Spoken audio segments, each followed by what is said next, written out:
Norwegian's a language that is supposedly easy to learn for native English speakers, at least according to the US Department of State's Table of Language Categories, where it's put in Category 1, which is the easiest.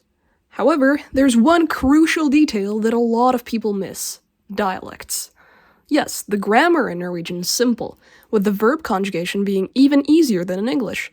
And although the language is technically gendered, it is still very understandable even if you mess them up. Dialects, however, make the journey of learning Norwegian much more difficult. This is because there are so many dialects that if you literally go 10 kilometers from one city to another, there can be a different dialect.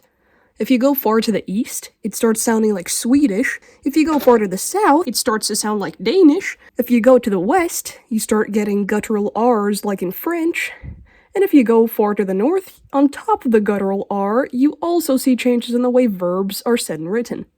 And all of these have their own vocabulary, pronunciation, and differences in grammar. And don't even get me started on writing. Norwegian has two written forms, bokmål and nynorsk. Although bokmål is used far more frequently than nynorsk, nynorsk is still highly prevalent in many parts of Norway. That's why, although Norwegian is technically easy to learn compared to other languages, it can sometimes be very difficult to use practically, with even native Norwegian speakers getting confused by some dialects because of how much they differ from each other.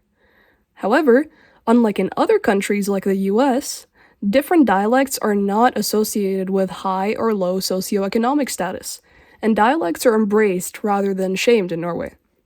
So yeah, if any of you are learning Norwegian, just be aware that different dialects can be very difficult to get used to, so it's a good idea to read texts and expose yourself to media in different dialects. However, you should also know that many people in Norway understand English, and if they do, they are likely to offer to switch to English if they hear that you're struggling with Norwegian. That's all I have to say for this video. Good luck to those that are learning, and I'll see you in the next one. Bye!